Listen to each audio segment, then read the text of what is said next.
नमस्कार. स्वागत आहे तुमचं आपल्या यूट्यूब चॅनल सोनाली रेसिपीजमध्ये. तर आजची खास रेसिपी आज आपण बनवणार आहे चॉकलेट बिस्किट स्नॅक्स किंवा पार्टी स्नॅक्स. कमी वेळात आणि कमी साहित्य वापरून ही रेसिपी तयार केलेली आहे. लहान मुलांचा तर खूपच आवडीचा पदार्थ, एकदम सोपी आणि टेस्टी, अतिशय झटपटीत तयार होणारी रेसिपी. लहान मुलांची पार्टी असो किंवा पिकनिक स्नॅक्स असो, ही क्रंची आणि स्वीट रेसिपी एकदम बेस्ट असणार आहे.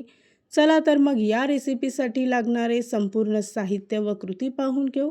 चॉकलेट बिस्किट स्नॅक्स तयार करण्यासाठी इथे मी 200 ग्राम डार्क चॉकलेट घेतलं आहे. सर्वप्रथम चॉकलेट डबल बॉईल पद्धतीने मेल्ट करून घ्यायचं. अगदी 2 ते 3 मिनिटांमध्ये चॉकलेट चांगलं मेल्ट होतं. त्यानंतर कुठल्याही ब्रँडचे गोल आकाराचे बिस्किट्स घ्यायचे आहे. मेल्ट केलेले चॉकलेट या बिस्किटांच्या एका बाजूने पसरवून घ्यायचं आहे आणि दुसरं बिस्किट त्याला चिटकेल इथपर्यंत प्रेस करून घ्यायचं. या रेसिपीसाठी लागणारे संपूर्ण साहित्य व कृती मी तुम्हाला डिस्क्रिप्शन बॉक्समध्ये दिले आहेत, तर तुम्ही तिथे जाऊन चेक करू शकता.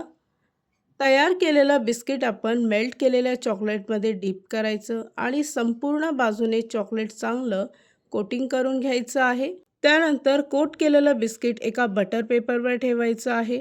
त्यावर थोडेसे स्प्रिंकल पसरवून घ्यायचे. स्प्रिंकल टाकणं पूर्णपणे ऑप्शनल आहे किंवा तुम्ही तुमच्या आवडीनुसार कुठल्याही आकाराचे स्प्रिंकल टाकू शकता किंवा चॉको चिप टाकले तरीही चालेल. अशाच पद्धतीने बाकीचे स्नॅक्स इथे मी तयार करून घेते.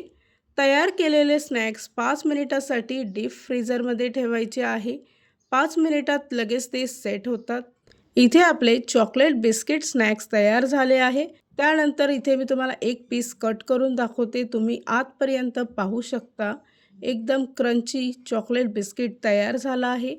तयार झाली आहे आजची खास रेसिपी. खूपच सोपी, खूपच टेस्टी, कमी वेळ आणि कमी साहित्यामध्ये तयार होणारे एकदम क्रंची आणि स्वीट, लहान मुलांच्या सगळ्यात आवडीचा पदार्थ चॉकलेट बिस्किट स्नॅक्स. ही रेसिपी तर तुम्ही नक्की ट्राय करून बघा, तुम्हाला खूपच आवडेल.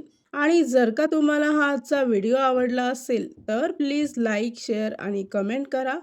चॅनलवर नवीन असाल तर सबस्क्राईब करा. सबस्क्राईब केल्यामुळे काय होईल, ज्या वेळेस मी रेसिपीचा नवीन व्हिडिओ अपलोड करेल तर त्याचं नोटिफिकेशन तुमच्या मोबाईलवर येईल.